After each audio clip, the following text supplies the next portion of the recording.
오늘 주신 요한복음 3장 16절에서 17절 말씀을 통해 요한복음 3장 16절이라는 제목으로 두 번째 설교 말씀을 전하겠습니다. 요즘 저는 에띠, 맘마 이런 말을 합니다. 왜 하는지 아시겠죠? 규민이랑 대화하느라고요. 규민이랑 대화하려면 그 수준으로 내려가야 됩니다.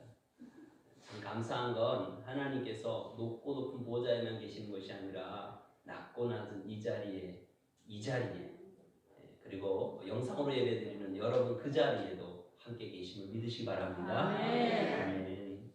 코로나19로 인해서 전 국민이 너무나 수고하고 있습니다. 속히 지나가길 간절히 기도합니다.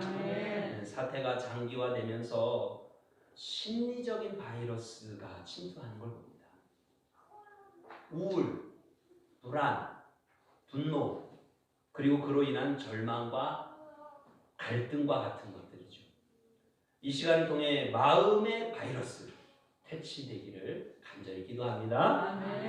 힘이 되는 성경 구절 한 구절을 읽어드립니다. 눈을 감고 말씀을 새겨보면 더 좋을 것 같습니다. 하나님은 우리의 피난처시요 힘이시니 환난 중에 만날 큰 도움이시라. 그러므로 땅이 변하든지 산이 흔들려 바다 가운데 빠지든지 바닷물이 솟아나고 뛰놀든지 그것이 넘침으로 산이 흔들릴지라도 우리는 두려워하지 아니하리로다. 아멘. 시소라는 놀이기구가 있지요. 왼쪽이 무거우면 이렇게 내려가고 오른쪽이 이렇게 올라갑니다. 근데 이 오른쪽을 다시 이렇게 내리려면 어떻게 하면 될까요? 왼쪽을 가볍게 하면 되죠. 그러면 다시 이렇게 올라갑니다. 근데 이 왼쪽을 바꿀 수가 없어요. 가볍게 해줄 수가 없어요. 그럼 어떻게 하면 될까요? 간단하죠. 오른쪽을 더 무겁게 하면 이렇게 올라갑니다. 이것이 신앙의 원리죠. 우리는 내 짐을 좀 가볍게 해달라고 하나님께 기도합니다. 두려움을 없애달라고 하나님께 간절히 기도합니다. 그런데 때로는 그 짐이요 전혀 가벼워지지 않을 때가 있습니다. 우리가 기도하는데 상황이 전혀 변하지 않을 때가 있어요. 그럴 때는 어떻게 해야 되나요? 하나님을 무겁게, 하나님을 크게 보면 됩니다. 예배하기 참 어려운 시대인데 두려움이 쓰나미처럼 우리를 삼키려고 다가오는 이런 때에 그럼에도 불구하고 예배 자리에 나오신 여러분, 바로 여러분에게 이 하나님을 크게 보는 그 믿음의 복이 다 있기를 축복합니다. 그래서 인생의 산 앞에서 그까짓 건 뭐 대수야? 천지를 지으신 하나님이 내 하나님인데 앞길을 막는 인생의 바다 앞에서도요 하나님이 나를 사랑하시는데 걱정 없어 할 수 있기를 기도합니다. 하나님께서 여러분을 사랑하십니다. 하나님께서 영원히 여러분을 사랑하십니다. 하나님께서 변함없이 여러분을 사랑하십니다. 하나님께서 끝까지 여러분을 사랑하십니다. 그리고 하나님께서는 무한히 여러분을 사랑하십니다. 그리고 하나님은 죽도록 여러분을 사랑하십니다. 그 증거가 요한복음 3장 16절이죠. 하나님이 세상을 이처럼 사랑하사 독생자를 주셨으니 이는 그를 믿는 자마다 멸망치 않고 영생을 얻게 하려 하심이니라. 아멘. 이 구절 중에 오늘은 독생자를 주셨으니 라는 부분에 대해서 하나님 말씀 전하겠습니다. 독생자란 쉽게 말하면 하나님의 외아들이죠. 바로 예수님을 말씀하고 있는 겁니다. 예수님도 하나님의 아들이고 우리도 하나님의 아들. 딸도 있으니까 대답 안 하시는군요. 딸이라고 했잖아요. 그러면 예수님하고 우리하고 동급인 거예요? 또 그건 또 아닌 것 같아요. 그죠? 독생자 예수님이라고 할 때 독생자란 유일한 또 하나밖에 없는 아들 이런 의미가 독생자예요. 요한복음 1장 18절을 보면은요. 본래 하나님을 본 사람은 없으되 이렇게 시작합니다. 여러분 하나님 본 분 있으세요? 손 들어보세요. 이단입니다. 하나님 봤다 그러면 이단인 거예요. 주의하시오. 본래 하나님은 본 사람은 없으되 그 다음에 뭐라고 하면 아버지 품속에 있는 독생하신 하나님이 나타나셨느니라 이렇게 표현했어요. 아버지 품속에 있는 독생하신 하나님, 아버지 품속에 있는 독생하신 하나님, 그분이 곧 예수님이십니다. 예수님은 아버지 품속에 있던 분인데 그분이 그대로 우리 가운데 오셨다는 거죠.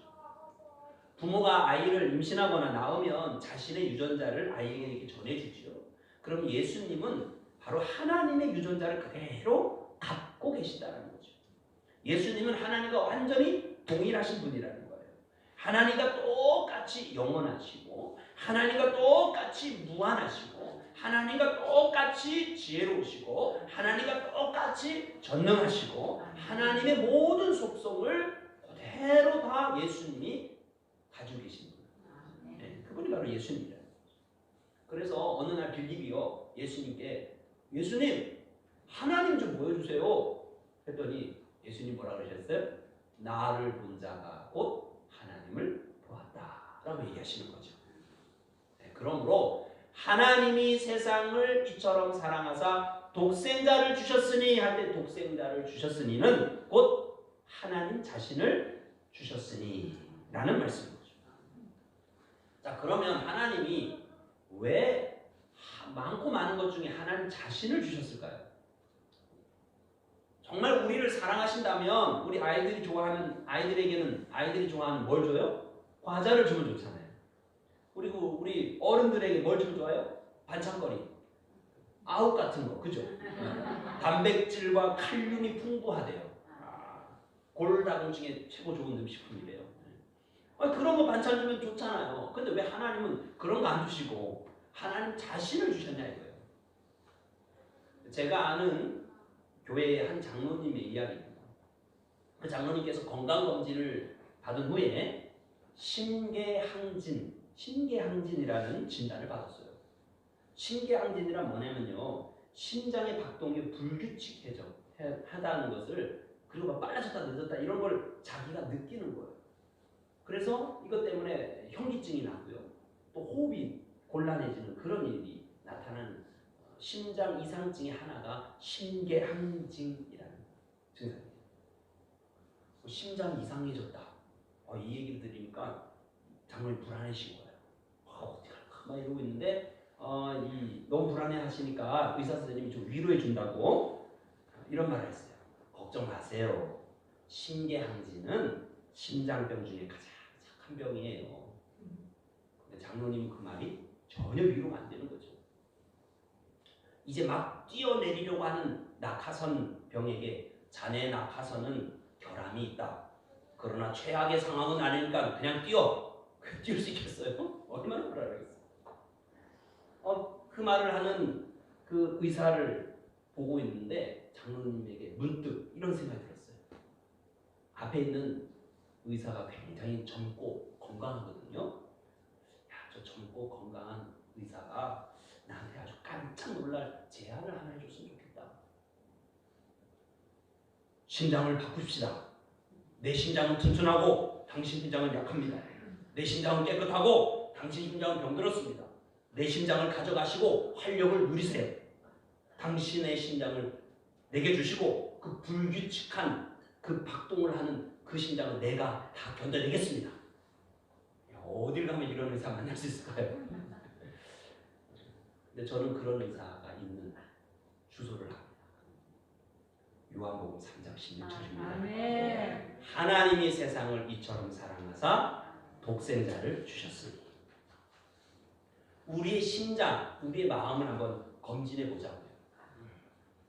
만물보다 거짓되고 심히 부패한 것은 마음이라. 예레미야 17장 9절의 말씀이죠. 또 영적인 심장의 전문 의사이신 성경이 우리를 정밀하게 검사하고 우리의 병을 속속들이 찾아내서 이렇게 말씀합니다. 마가복음 7장 21절과 22절에 사람의 마음에는 나오는 것이 악한 생각, 곧 음란과 도둑질과 살인과 간음과 탐욕과 악독과 속임과 음탕과 질투와 비방과 교만과 우매함이니. 그리고 이와 같은 영적인 질병이요 한두 사람의 문제가 아니라 모든 사람의 문제라고 말씀하세요. 모든 사람이 죄를 범하였음에 하나님의 영광에 이르지 못한다. 과거에 비해 이 현 시대는 얼마나 편리해졌는지 몰라요. 그런데 반대로 범죄는 또 얼마나 많이 늘어났는지 몰라요. 또 그 죄에 대해서 우리는 너무나 무뎌지고 있어요. 무너진 가정의 이야기는 그냥 우리 일상의 이야기가 되어버렸어요. 입에 담기조차도 참 부끄러운 폐륜 범죄.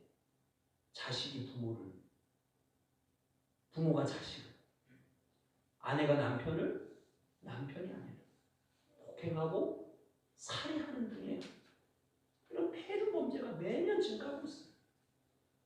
악함과 죄, 그 마음의 병이 사회적인 병인 뿐만 아니라 우리 개인에게 있어서도 병이에요.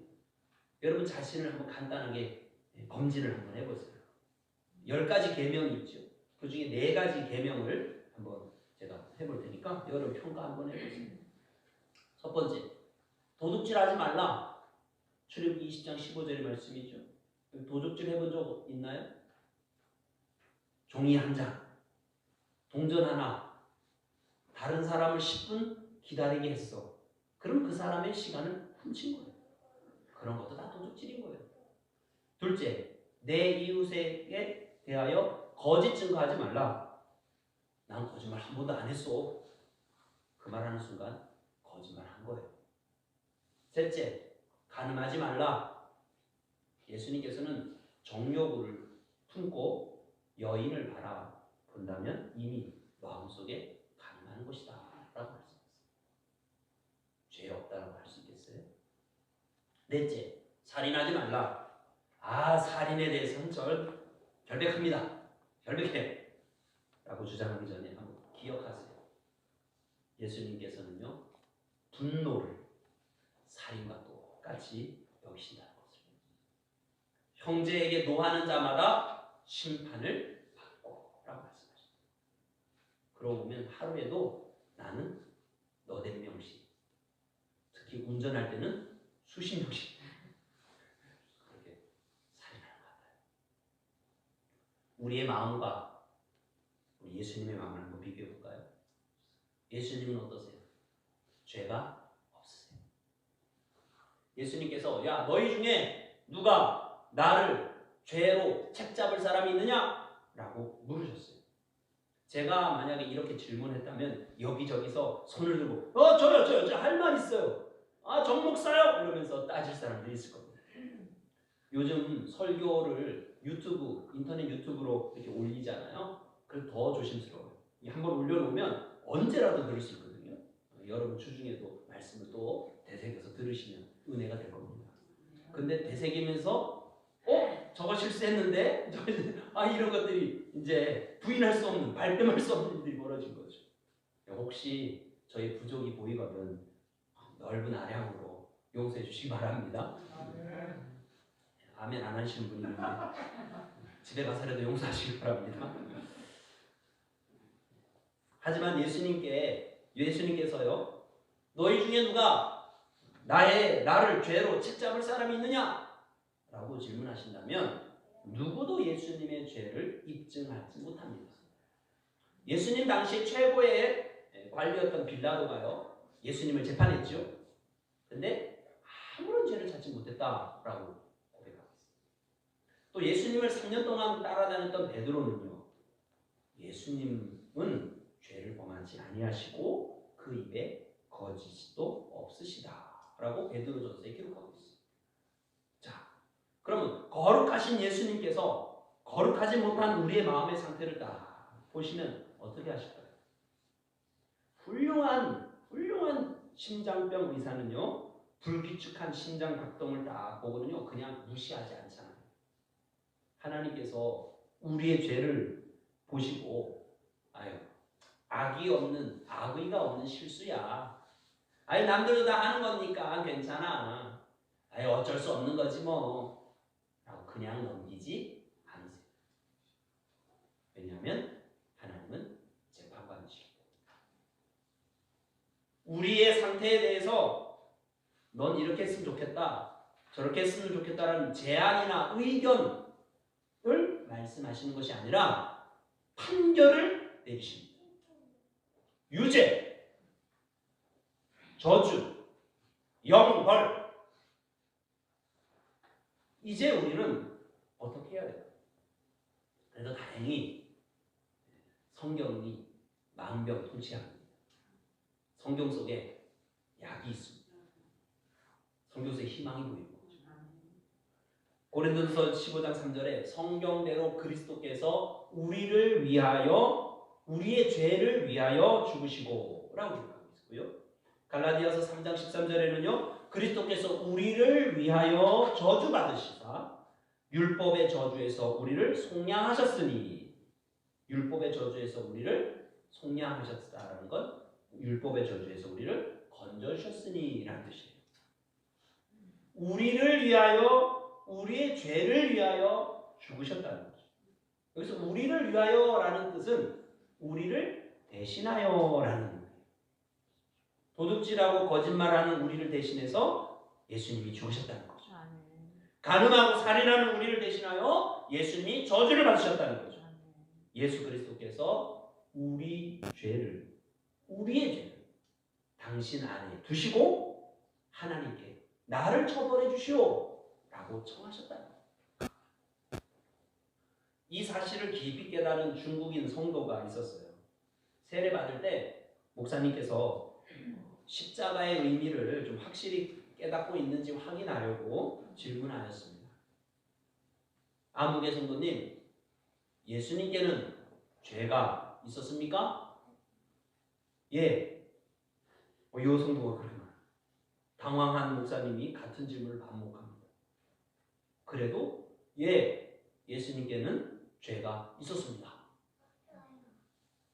이 성도는 이렇게 계속 말합니다. 목사님은 그 성도의 대답을 바로 잡아주려고 하자 그 여성도가 말했습니다. 예수님께는 저의 죄가 있습니다. 그래요. 예수님은 건강한 분이셨어요. 그러나 스스로 우리의 병을 짊어지신 거죠. 우리의 병을, 우리가 병이 걸렸음을 알고 이 예수님의 제안을 받아들이면 우리는 예수님의 그 건강을 우리의 것으로 얻을 수 있는 것입니다. 우리의 죄를 용서받을 뿐만 아니라 무죄를 선고받는 것입니다. 우리는 천국에 들어가되 고침받아서 천국에 들어가는 것이 아니라 예수님의 심장을 가지고 천국에 들어가게 되어지는 겁니다. 한 번도 죄 지은 것이 없는 사람처럼 그렇게 하나님이 여겨주시고 우리를 받아주신 것입니다. 사랑하는 성도 여러분, 예수님은 하나님의 유일하신 아들입니다. 곧 하나님 자신이십니다. 하나님은 죄 없으신 예수님의 몸으로 이 땅에 오셔서 우리를 대신하여 우리의 죄를 가져가셨어요. 담당해 주셨어요. 그리고 이것을 믿는 자는 모두 다 하나님의 아들, 하나님의 딸 되게 하셨습니다. 내 병든 심장이 예수님의 심장으로 완전히 바뀌었기에 우리는 하나님의 아들, 하나님의 딸이라 할 수 있고 그렇게 여겨주시는 거죠. 이제 그 안에서 하나님의 아들, 하나님의 딸이라는 그 믿음 안에서 평안을 누리시기 바랍니다. 아멘. 하나님의 이 사랑에선 어떤 것도 끊을 수가 없습니다. 아멘. 이제 우리가 예수님의 심장을 가진 하나님의 아들, 하나님 딸답게 품위 있게 좀 살아야 돼요. 그렇죠? 하나님의 심장, 예수님의 심장을 내가 가졌다면 거기에 합당하게 좀 품위 있게 살자.